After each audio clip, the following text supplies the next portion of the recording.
ನಮಸ್ಕಾರ, ನೀವು ನೋಡ್ತಾ ಇದ್ದೀರಾ ಜಿ ಕನ್ನಡ ನ್ಯೂಸ್. ನಾನು ಶಿವರಾಮು. ದಿನದ ಎಲ್ಲ ಪ್ರಮುಖ ಸುದ್ದಿಗಳನ್ನು ನೋಡೋಣ ವಿಶೇಷ ಸಮಾಚಾರದಲ್ಲಿ. ಜಮ್ಮು ಕಾಶ್ಮೀರದ ಪಹಲ್ಗಾಮ್ನಲ್ಲಿ ಹಿಂದೂ ಪ್ರವಾಸಿಗರ ಮೇಲೆ ನಡೆದ ಭಯೋತ್ಪಾದಕರ ದಾಳಿಯಲ್ಲಿ ಮೃತಪಟ್ಟ ಕನ್ನಡಿಗರ ಕುಟುಂಬಕ್ಕೆ ರಾಜ್ಯ ಸರ್ಕಾರ ತಲಾ 10 ಲಕ್ಷ ರೂಪಾಯಿ ಪರಿಹಾರ ಘೋಷಿಸಿದೆ. ಶಿವಮೊಗ್ಗದ ಉದ್ಯಮಿ ಮಂಜುನಾಥ್ ಮತ್ತು ಬೆಂಗಳೂರಿನ ಭರತ್ ಭೂಷಣ್ ಅವರನ್ನ ಉಗ್ರರು ಹತ್ಯೆಗೈದಿದ್ದರು. ಇನ್ನು ಉಗ್ರರ ಗುಂಡಿಗೆ ಬಲಿಯಾದ ಭರತ್ ಭೂಷಣ್ ಅವರ ಮೃತದೇಹ ಬೆಂಗಳೂರಿಗೆ ಆಗಮಿಸಿದ್ದು, ರಾಜ್ಯದ ಮುಖ್ಯಮಂತ್ರಿ ಸಿದ್ದರಾಮಯ್ಯ ಮೃತರ ನಿವಾಸಕ್ಕೆ ಭೇಟಿ ನೀಡಿ ಅವರ ಪತ್ನಿ ಸುಜಾತ ಹಾಗೂ ಕುಟುಂಬಸ್ಥರಿಗೆ ಸಾಂತ್ವನ ಹೇಳಿದ್ರು. ಸಾರಿಗೆ ಸಚಿವ ರಾಮಲಿಂಗಾರೆಡ್ಡಿ, ವಿಧಾನ ಪರಿಷತ್ ಸದಸ್ಯ ಎಂಆರ್ ಸೀತಾರಾಮ್, ಆರ್ಆರ್ ನಗರದ ಶಾಸಕ ಮುನಿರತ್ನ ನಾಯ್ಡು ಮತ್ತು ಕೆಲ ಅಧಿಕಾರಿಗಳು ಸಿಎಂ ಜೊತೆ ಇದ್ದರು. ಸಿದ್ದರಾಮಯ್ಯ ಸಾಂತ್ವನ ಹೇಳುವಾಗ ಭರತ್ ಅವರ ಪತ್ನಿ ಬಿಕ್ಕಿ ಬಿಕ್ಕಿ ಅತ್ತರು. ಭರತ್ ಅವರ ಪುಟ್ಟ ಮಗು ಸಿದ್ದರಾಮಯ್ಯ ಅವರ ಕೈ ಕುಲುಕಿತ್ತು. ನಮ್ಮ ದೇಶದಲ್ಲಿ ಉಗ್ರ ಚಟುವಟಿಕೆ ಇರಬಾರದು, ಭಯೋತ್ಪಾದನೆಯನ್ನ ಸಂಪೂರ್ಣ ಮಟ್ಟ ಹಾಕಬೇಕು. ಕೇಂದ್ರ ಸರ್ಕಾರ ಎಲ್ಲ ಉಗ್ರರನ್ನ ನಾಶಪಡಿಸುವ ಕೆಲಸ ಮಾಡಬೇಕು. ಕೇಂದ್ರ ಸರ್ಕಾರದ ಜೊತೆ ನಾವೆಲ್ಲ ಇದ್ದೇವೆ ಎಂದು ಸಿಎಂ ಸಿದ್ದರಾಮಯ್ಯ ಹೇಳಿದ್ರು. ಪಹಲ್ಗಾಮ್ನಲ್ಲಿ ಉಗ್ರ ದಾಳಿಯಲ್ಲಿ ಮೃತಪಟ್ಟ ಭರತ್ ಭೂಷಣ್ ಪಾರ್ಥಿವ ಶರೀರದ ಅಂತಿಮ ದರ್ಶನ ಪಡೆದ ಬಳಿಕ ಬೆಂಗಳೂರಿನಲ್ಲಿ ಮಾತನಾಡಿದ ಅವರು, ಅಮಾನವೀಯವಾದ ಕೃತ್ಯ ಇದು, ಇದನ್ನ ತೀವ್ರವಾಗಿ ಖಂಡಿಸುತ್ತೇನೆ ಎಂದರು. ಭರತ್ ಭೂಷಣ್ ಅವರನ್ನ ಹಾಡ ಹಗಲೇ ಹೆಂಡತಿ ಮಗುವಿನ ಕಣ್ಣೆದುರು ಶೂಟ್ ಮಾಡಿ ಹತ್ಯೆ ಮಾಡಿದ್ದಾರೆ. ಈ ರೀತಿಯ ಘಟನೆ ಮತ್ತೆ ಮರುಕಳಿಸದಂತೆ ನೋಡಿಕೊಳ್ಳಬೇಕು. ನಮ್ಮ ದೇಶದಲ್ಲಿ ಉಗ್ರರು ಇರದಂತೆ ಸೂಕ್ತ ಕ್ರಮ ತೆಗೆದುಕೊಳ್ಳಬೇಕು ಎಂದು ಸಿದ್ದರಾಮಯ್ಯ ಆಗ್ರಹಿಸಿದ್ರು. ಭಯೋತ್ಪಾದಕರ ದಾಳಿಯಲ್ಲಿ ಭರತ್ ಭೂಷಣ್, ಮಂಜುನಾಥ್ ಮೃತಪಟ್ಟಿದ್ದಾರೆ. ಅವರ ಕುಟುಂಬದವರಿಗೆ ತಲಾ 10 ಲಕ್ಷ ರೂಪಾಯಿ ಪರಿಹಾರ ನೀಡುತ್ತೇವೆ ಎಂದು ಸಿಎಂ ಸಿದ್ದರಾಮಯ್ಯ ಹೇಳಿದ್ರು. ಅಲ್ಲದೆ ಭರತ್ ಭೂಷಣ್, ಮಂಜುನಾಥ್ ಅಂತ್ಯಕ್ರಿಯೆಗೆ ಸರ್ಕಾರದಿಂದ ವ್ಯವಸ್ಥೆ ಮಾಡಲಾಗಿದೆ ಎಂದರು. ಬಹುಶಃ ಇದು ಕೇಂದ್ರ ಸರ್ಕಾರದ ಗುಪ್ತಚರ ಇಲಾಖೆಯ ವೈಫಲ್ಯ ಆಗಿರಬಹುದು. ಹಾಗೆಂದು ಮೃತರ ಕುಟುಂಬದ ಜೊತೆ ಯಾವಾಗಲೂ ರಾಜ್ಯ ಸರ್ಕಾರ ಇರುತ್ತದೆ. ಕಾಶ್ಮೀರದಲ್ಲಿ ಸಿಲುಕಿದ ಇನ್ನುಳಿದವರನ್ನ ಕರೆತರಲು ಸಚಿವ ಸಂತೋಷ್ ಲಾಡ್ರನ್ನ ಕಳುಹಿಸಿದ್ದೇನೆ. 170ಕ್ಕೂ ಹೆಚ್ಚು ಕನ್ನಡಿಗರನ್ನ ಸುರಕ್ಷಿತವಾಗಿ ಕರೆದು ತರುತ್ತಿದ್ದಾರೆ ಅಂತ ಸಿಎಂ ಸಿದ್ದರಾಮಯ್ಯ ಹೇಳಿದ್ರು. ಮುಖ್ಯಮಂತ್ರಿಗಳು ಬಂದ ಕೂಡಲೇ ತಾತ ಎಂದ ಭರತ್ ಭೂಷಣ್ ಮಗುವಿನ ಕೈ ಹಿಡಿದು ಸಿದ್ದರಾಮಯ್ಯ ಸಾಂತ್ವನ ಹೇಳಿದ್ರು. ಕುಟುಂಬಸ್ಥರ ಬಳಿ ಸಿದ್ದರಾಮಯ್ಯ ಮಾಹಿತಿ ಪಡೆದ್ರು. ಇದೇ ವೇಳೆ ಮಗು ಇದೆ ಎಂದ್ರೂ ಕೂಡ ಕೇಳಲಿಲ್ಲ ಸರ್ ಅಂತ ಭರತ್ ಪತ್ನಿ ಕಣ್ಣೀರು ಹಾಕಿದ್ರು. ಅವರಿಗೆ ಸಾಂತ್ವನ ಹೇಳಿದ್ದ ಸಿದ್ದರಾಮಯ್ಯ, ನಿಮ್ಮ ಜೊತೆಗೆ ಸರ್ಕಾರ ಇದೆ ಅಂತ ಧೈರ್ಯದ ಮಾತುಗಳನ್ನಾಡಿದ್ರು. ಜಮ್ಮು ಮತ್ತು ಕಾಶ್ಮೀರದ ಪಹಲ್ಗಾಮ್ನಲ್ಲಿ ನಡೆದ ಭೀಕರ ಉಗ್ರ ದಾಳಿಯ ನಂತರ ಕಾಶ್ಮೀರದ ವಿವಿಧೆಡೆ ಸಿಲುಕಿದ್ದ ಸುಮಾರು 178 ಮಂದಿ ಕನ್ನಡಿಗರನ್ನ ಸುರಕ್ಷಿತವಾಗಿ ಬೆಂಗಳೂರಿಗೆ ಕರೆತರಲಾಯಿತು. ಮಧ್ಯಾಹ್ನ 12:30 ಸುಮಾರಿಗೆ ಕನ್ನಡಿಗರನ್ನ ಒಳಗೊಂಡ ವಿಮಾನ ಬೆಂಗಳೂರು ಕೆಂಪೇಗೌಡ ಅಂತಾರಾಷ್ಟ್ರೀಯ ವಿಮಾನ ನಿಲ್ದಾಣದಲ್ಲಿ ಬಂದಿಳಿಯಿತು. ದಾಳಿಯ ಮಾಹಿತಿ ದೊರೆಯುತ್ತಿದ್ದಂತೆಯೇ ಕರ್ನಾಟಕ ಸರ್ಕಾರ 2 ವಿಶೇಷ ತಂಡಗಳನ್ನ ಕಾಶ್ಮೀರಕ್ಕೆ ಕಳುಹಿಸಿಕೊಟ್ಟಿತ್ತು. ಕಾರ್ಮಿಕ ಸಚಿವ ಸಂತೋಷ್ ಲಾಡ್ ನೇತೃತ್ವದಲ್ಲಿ ಕನ್ನಡಿಗರನ್ನ ವಾಪಸ್ ಕರೆದು ತರುವ ಕಾರ್ಯಾಚರಣೆ ನಡೆಸಲಾಗಿತ್ತು. ಸಂಸದ ತೇಜಸ್ವಿ ಸೂರ್ಯ ಕೂಡ ಕಾಶ್ಮೀರದಲ್ಲಿ ರಕ್ಷಣಾ ತಂಡಕ್ಕೆ ಸಾಥ್ ನೀಡಿದ್ರು. ಬೆಂಗಳೂರಿಗೆ ವಾಪಸ್ಸಾದ ಬಳಿಕ ಮಾಧ್ಯಮಗಳ ಜೊತೆಗೆ ಮಾತನಾಡಿದ ಕನ್ನಡಿಗರು ಕಾಶ್ಮೀರಿಗರ ಬಗ್ಗೆ ಮೆಚ್ಚುಗೆಯ ಮಾತುಗಳನ್ನಾಡಿದ್ದಾರೆ. ಸ್ಥಳೀಯ ಕಾಶ್ಮೀರಿಗರು ನಮಗೆ ಅತ್ಯುತ್ತಮ ಆತಿಥ್ಯ ನೀಡಿದ್ರು. ಅದೇ ರೀತಿ ಕರ್ನಾಟಕ ಸರ್ಕಾರ ಮತ್ತು ಕೇಂದ್ರ ಸರ್ಕಾರ ನಮ್ಮನ್ನ ಸುರಕ್ಷಿತವಾಗಿ ಕರೆದು ತರಲು ಎಲ್ಲ ರೀತಿಯ ವ್ಯವಸ್ಥೆ ಮಾಡಿದವು. ಅವರಿಗೆ ಧನ್ಯವಾದಗಳು ಎಂದು ವಾಪಸ್ಸಾದ ಕನ್ನಡಿಗರು ಹೇಳಿದ್ರು. ಇನ್ನು ಕೆಂಪೇಗೌಡ ವಿಮಾನ ನಿಲ್ದಾಣದಲ್ಲಿ ಮಾತನಾಡಿದ ಸಚಿವ ಸಂತೋಷ್ ಲಾಡ್, ಜಮ್ಮು ಮತ್ತು ಕಾಶ್ಮೀರದ ಶ್ರೀನಗರದಲ್ಲಿ ಕನ್ನಡಿಗರು ಆಘಾತದಲ್ಲಿದ್ದರು. ಯಾವಾಗ ಏನ್ ಬೇಕಾದರೂ ಆಗಬಹುದು ಅನ್ನುವ ಭಯ ಅವರಲ್ಲಿತ್ತು. ನಾನೇ 40ಕ್ಕೂ ಹೆಚ್ಚು ಸ್ಥಳಕ್ಕೆ ಭೇಟಿ ನೀಡಿ ಕನ್ನಡಿಗರನ್ನ ಭೇಟಿಯಾದೆ. ಮಾಧ್ಯಮಗಳು ಪ್ರಸಾರ ಮಾಡಿದ ಸಹಾಯವಾಣಿ ಸಂಖ್ಯೆ ಹಾಗೂ ಮಾಹಿತಿ ಪಡೆದು ಅನೇಕರು ನಮ್ಮನ್ನ ಸಂಪರ್ಕಿಸಿದ್ರು. ಎಲ್ಲರ ಸಹಕಾರದಿಂದ ಕನ್ನಡಿಗರನ್ನ ಕರೆದು ತರುವುದು ಸಾಧ್ಯವಾಯಿತು ಎಂದರು. ಕಾಶ್ಮೀರದ ಪಹಲ್ಗಾಮ್ನಲ್ಲಿ ನಡೆದ ಉಗ್ರ ದಾಳಿಯಲ್ಲಿ ಕರ್ನಾಟಕ ಮೂಲದ 3 ಸೇರಿ ಹಲವರು ಬಲಿಯಾಗಿದ್ದಾರೆ. ತಮ್ಮವರನ್ನ ಕಳೆದುಕೊಂಡ ಕನ್ನಡಿಗರ ಕುಟುಂಬ ಹಾಗೂ ರಾಜ್ಯದಿಂದ ಪ್ರವಾಸಕ್ಕೆ ತೆರಳಿದ್ದ ನೂರಾರು ಕನ್ನಡಿಗರಿಗೆ ತಮ್ಮ ಸುರಕ್ಷತೆಯ ಜೀವದ ಭಯ ಶುರುವಾಗಿತ್ತು. ಇಂತಹ ಸಂಕಷ್ಟದ ಸಮಯದಲ್ಲಿ ಕನ್ನಡಿಗರ ನೆರವಿಗೆ ಧಾವಿಸಿದ್ದು ಸಚಿವ ಸಂತೋಷ್ ಲಾಡ್. ತಮ್ಮವರ ಕಳೆದುಕೊಂಡವರ ಕಣ್ಣೀರು ಒರೆಸಿ ಧೈರ್ಯ ತುಂಬಿ ಸಾಂತ್ವನ ಹೇಳಿದವರು ಸಚಿವ ಸಂತೋಷ್ ಲಾಡ್. ಅಲ್ಲದೆ ತಾಯ್ನಾಡಿಗೆ ಸುರಕ್ಷಿತವಾಗಿ ವಾಪಸ್ ಆಗುತ್ತೇವೆ ಬೀಳುತ್ತೇವೆಯೇ ಎಂಬ ಆತಂಕದಲ್ಲಿದ್ದ 178 ಮಂದಿ ಕನ್ನಡಿಗರನ್ನ ಬೆಂಗಳೂರಿಗೆ ವಿಶೇಷ ವಿಮಾನದ ಮೂಲಕ ಕರೆದು ತರಲು ಅವರ ಶ್ರಮ ಅಪಾರ. ಉಗ್ರ ದಾಳಿ ನಡೆದ ತಕ್ಷಣವೇ ಕನ್ನಡಿಗರ ನೆರವಿಗಾಗಿ ಸಿಎಂ ಸಿದ್ದರಾಮಯ್ಯ ಕೂಡಲೇ ಸಚಿವ ಸಂತೋಷ್ ಲಾಡ್ ಅವರನ್ನ ಪಹಲ್ಗಾಮ್ಗೆ ತೆರಳುವಂತೆ ಸೂಚಿಸಿದ್ದರು. ಆದರೆ ಸಂತೋಷ್ ಲಾಡ್ ಹುಬ್ಬಳ್ಳಿಯಿಂದ ಪಹಲ್ಗಾಮ್ಗೆ ತೆರಳಲು ಪಟ್ಟ ಕಷ್ಟ ಅಷ್ಟಿಷ್ಟಲ್ಲ. ಮಂಗಳವಾರ ರಾತ್ರಿ 9:30 ಸುಮಾರಿಗೆ ಸಚಿವ ಸಂತೋಷ್ ಲಾಡ್ ಅವರಿಗೆ ಕರೆ ಮಾಡಿದ್ದ ಸಿಎಂ ಸಿದ್ದರಾಮಯ್ಯ ಕೂಡಲೇ ಪಹಲ್ಗಾಮ್ಗೆ ತೆರಳಿ ಕನ್ನಡಿಗರಿಗೆ ಬೇಕಾದ ನೆರವನ್ನು ಕಲ್ಪಿಸುವಂತೆ ಹೇಳಿದ್ದರು. ಧಾರವಾಡ ಪ್ರವಾಸದಲ್ಲಿದ್ದ ಸಂತೋಷ್ ಲಾಡ್ ಎಲ್ಲ ಕಾರ್ಯಕ್ರಮಗಳನ್ನು ಮೊಟಕುಗೊಳಿಸಿ 10 ಗಂಟೆಗೆ ಹುಬ್ಬಳ್ಳಿ ವಿಮಾನ ನಿಲ್ದಾಣಕ್ಕೆ ಆಗಮಿಸಿದ್ದರು. ಆದರೆ ಅಲ್ಲಿ ವಾಸ್ತವ ಬೇರೆಯಾಗಿತ್ತು. ಶ್ರೀನಗರಕ್ಕೆ ಹೋಗಲು ಬೇಕಾದ ವಿಶೇಷ ವಿಮಾನಕ್ಕಾಗಿ ಸಚಿವ ಸಂತೋಷ್ ಲಾಡ್ ಸಾಕಷ್ಟು ಪರದಾಟ ನಡೆಸಿದ್ರು. ದೇಶದ ಅನೇಕ ಕಡೆ ಕರೆ ಮಾಡಿದ ಸಚಿವ ಸಂತೋಷ್ ಲಾಡ್ ಅವರಿಗೆ ವಿಶೇಷ ವಿಮಾನ ಕಳುಹಿಸಲು ಅನೇಕ ಕಂಪನಿಗಳು ಹಿಂದೇಟು ಹಾಕಿದ್ವು. ಇನ್ನು ಹಲವೆಡೆ ವಿಶೇಷ ವಿಮಾನಗಳು ಸಿದ್ಧವಿದ್ರೂ ಕೂಡ ಪೈಲಟ್ಗಳೇ ಇರಲಿಲ್ಲ. ಹೀಗಾಗಿ ಸರಿಸುಮಾರು 2.5 ಗಂಟೆಗಳ ಕಾಲ ವಿಶೇಷ ವಿಮಾನ ಅರೇಂಜ್ ಮಾಡಲು ಸಂತೋಷ್ ಲಾಡ್ ಹುಬ್ಬಳ್ಳಿ ವಿಮಾನ ನಿಲ್ದಾಣದಲ್ಲಿ ಪರದಾಡಿದ್ರು. ನಂತರ ಮಧ್ಯರಾತ್ರಿ 12:30ಕ್ಕೆ ಮುಂಬೈ ಮೂಲದ ಕಂಪನಿಯೊಂದರ ವಿಶೇಷ ವಿಮಾನ ಬುಕ್ ಮಾಡಿದ್ರು. ಮುಂಬೈನಿಂದ ಹೊರಟ ವಿಶೇಷ ವಿಮಾನ ತಡರಾತ್ರಿ 2:30 ಸುಮಾರಿಗೆ ಹುಬ್ಬಳ್ಳಿ ವಿಮಾನ ನಿಲ್ದಾಣಕ್ಕೆ ಬಂತು. ನಸುಕಿನ ಜಾವ 3 ಗಂಟೆ ಸುಮಾರಿಗೆ ಹುಬ್ಬಳ್ಳಿಯಿಂದ ಶ್ರೀನಗರಕ್ಕೆ ಸಂತೋಷ್ ಲಾಡ್ ಪ್ರಯಾಣ ಬೆಳೆಸಿದ್ರು.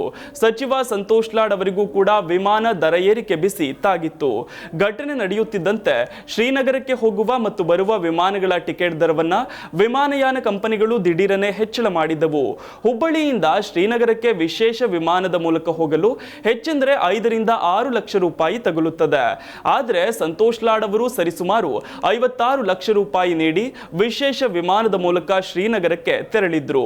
ಬುಧವಾರ ಮುಂಜಾನೆ 5:30ಕ್ಕೆ ಶ್ರೀನಗರ ತಲುಪಿದ್ದ ಸಂತೋಷ್ ಲಾಡ್ ನಂತರ ಅಲ್ಲಿಂದ ಪಹಲ್ಗಾಮ್ಗೆ ಹೋಗಿ ಮೃತರ ಶವಗಳು ಕರ್ನಾಟಕಕ್ಕೆ ಕಳುಹಿಸಲು ತೊಂದರೆಗೆ ಸಿಲುಕಿದವರನ್ನ ಸುರಕ್ಷಿತವಾಗಿ ಕಳುಹಿಸುವ ವ್ಯವಸ್ಥೆ ಮಾಡಿದ್ರು.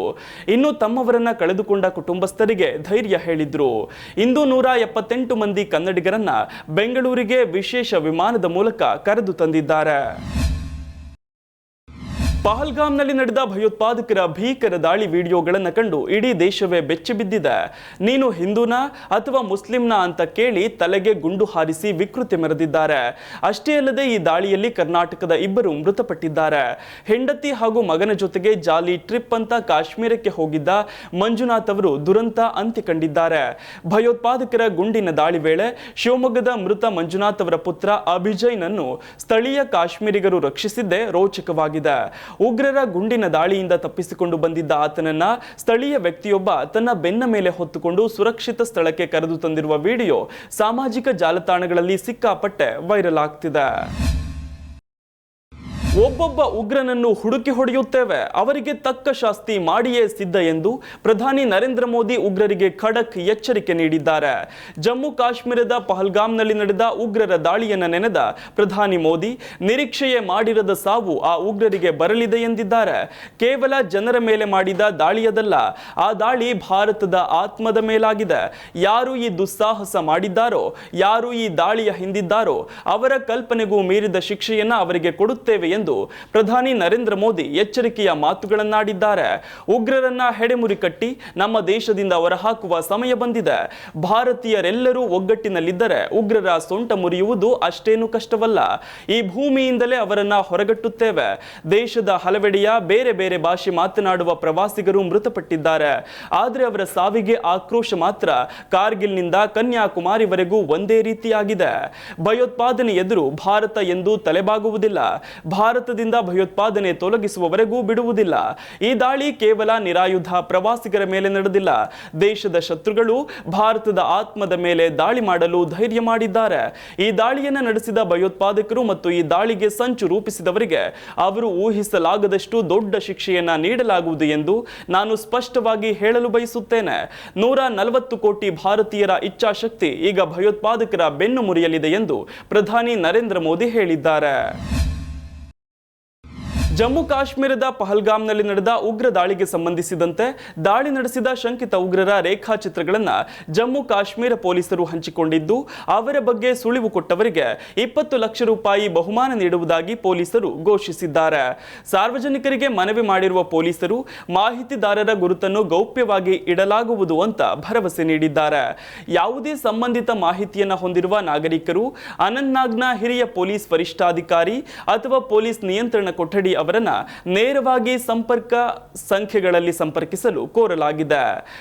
ಎಸ್ಎಸ್ಪಿ ಅನಂತನಾಗ್ 9596777766, ಇನ್ನು ಪಿಸಿಆರ್ ಅನಂತನಾಗ್ 9596777669 ಅಥವಾ ಇಮೇಲ್ dpo.anantnag@nic.in ಗೆ ಮಾಹಿತಿ ನೀಡಬಹುದು. ಇನ್ನು ಕಾಶ್ಮೀರ ಕಣಿವೆಯಲ್ಲಿ ಸಾರ್ವಜನಿಕರ ಸುರಕ್ಷತೆಗೆ ಯಾವುದೇ ಅಡಚಣೆ ಉಂಟಾಗದಂತೆ ತಡೆಯಲು ಕಾನೂನು ರೀತಿಯ ಜಾರಿ ಸಂಸ್ಥೆಗಳು ಪ್ರಯತ್ನಗಳನ್ನು ತೀವ್ರಗೊಳಿಸಿವೆ. ಕಾಶ್ಮೀರದಲ್ಲಿ ಉಗ್ರ ದಾಳಿ ಬೆನ್ನಲ್ಲೇ ಭಯೋತ್ಪಾದಕರ ಪೋಷಕ ರಾಷ್ಟ್ರ ಪಾಕಿಸ್ತಾನಕ್ಕೆ ಭಾರತ ತಕ್ಕ ಪ್ರತ್ಯುತ್ತರ ನೀಡಲು ಶುರು ಮಾಡಿದೆ. ಇನ್ಮುಂದೆ ಭಾರತಕ್ಕೆ ಪಾಕಿಸ್ತಾನಿಯರಿಗೆ ಪ್ರವೇಶ ನಿಷೇಧಿಸಲಾಗಿದೆ. ಪಾಕಿಸ್ತಾನಿಯರಿಗೆ ವೀಸಾ ನೀಡುವುದಿಲ್ಲ. ಈಗಾಗಲೇ ಭಾರತಕ್ಕೆ ಬಂದಿರುವ ಯಾವುದೇ ಪಾಕಿಸ್ತಾನಿ ಪ್ರಜೆಗೆ ಭಾರತವನ್ನು ತೊರೆಯಲು 48 ಗಂಟೆಗಳ ಕಾಲಾವಕಾಶವಿದೆ. 1960ರ ಸಿಂಧು ಜಲ ಒಪ್ಪಂದವನ್ನು ತಕ್ಷಣದಿಂದ ಜಾರಿಗೆ ಬರುವಂತೆ ಸ್ಥಗಿತಗೊಳಿಸಲಾಗಿದೆ.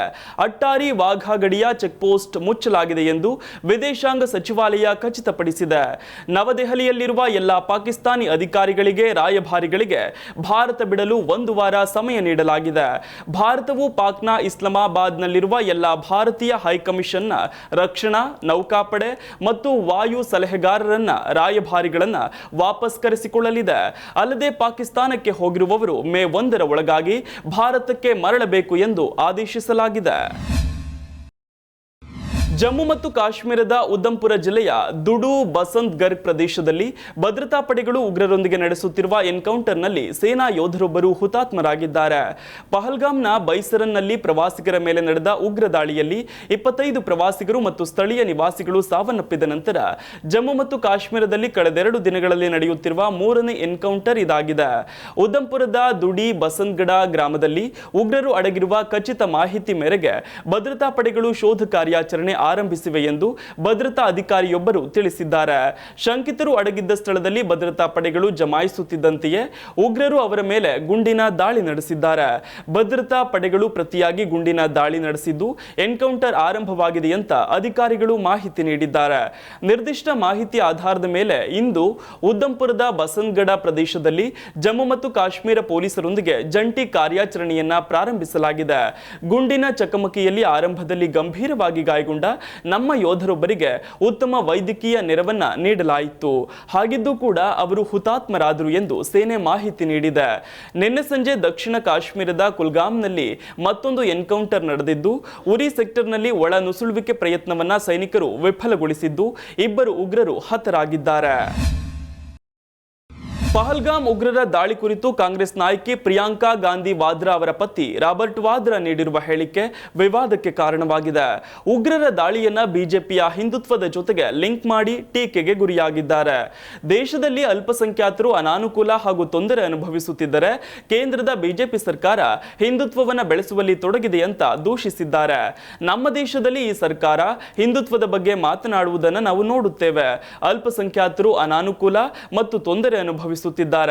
ಒಂದು ವೇಳೆ ಉಗ್ರರು ಜನರನ್ನ ಗುರುತಿಸಿದರೆ ಈ ರೀತಿ ಯಾಕೆ ಮಾಡ್ತಾರೆ? ನಮ್ಮ ದೇಶದಲ್ಲಿ ಹಿಂದೂಗಳು ಮತ್ತು ಮುಸ್ಲಿಮರ ನಡುವೆ ಒಡಕು ಉಂಟಾಗಿದೆ, ಹಾಗಾಗಿ ಈ ರೀತಿಯ ಕೃತ್ಯ ಮಾಡುತ್ತಾರೆ ಅಂತ ಹೇಳಿದ್ರು. ಉಗ್ರರು ಜನರ ಗುರುತನ್ನು ಪರಿಶೀಲಿಸುವ ಮತ್ತು ಹಿಂದೂಗಳನ್ನ ಕೊಲ್ಲುವ ಕೃತ್ಯವು ಪ್ರಧಾನಿ ನರೇಂದ್ರ ಮೋದಿ ಅವರಿಗೆ ನೀಡಿರುವ ಸಂದೇಶವಾಗಿದೆ. ಹಿಂದೂಗಳು ಎಲ್ಲ ಮುಸ್ಲಿಮರಿಗೆ ತೊಂದರೆ ಕೊಡ್ತಿದ್ದಾರೆ ಅನ್ನೋದು ಈ ರೀತಿಯ ಸಂಘಟನೆಗಳಿಗೆ ಅನಿಸಿದೆ. ಗುರುತನ್ನ ಪತ್ತೆ ಹಚ್ಚಿ ನಂತರ ಯಾರನ್ನೋ ಕೊಲ್ಲುವುದು ಪ್ರಧಾನಿಗೆ ನೀಡಿದ ಸಂದೇಶವಾಗಿದೆ. ಕಾರಣ ಮುಸ್ಲಿಮರು ದುರ್ಬಲರಾಗಿದ್ದಾರೆ ಎನ್ನುವ ಭಾವನೆ ಉಗ್ರ ಸಂಘಟನೆಗಳಲ್ಲಿ ಇದೆ. ಅಲ್ಪಸಂಖ್ಯಾತರಲ್ಲಿ ದುರ್ಬಲರೆಂಬ ಭಾವನೆ ಇದೆ. ನಮ್ಮ ದೇಶದಲ್ಲಿ ನಾವು ಸುರಕ್ಷಿತರು ಮತ್ತು ಜಾತ್ಯತೀತರು ಎಂಬ ಭಾವನೆ ಸರ್ಕಾರದ ಮಟ್ಟದಿಂದ ಬರಬೇಕು. ಆಗ ಈ ರೀತಿಯ ಕೃತ್ಯಗಳು ನಡೆಯುವುದನ್ನು ನಾವು ನೋಡುವುದಕ್ಕೆ ಆಗಲ್ಲ ಎಂದು ಹೇಳಿದ್ದಾರೆ.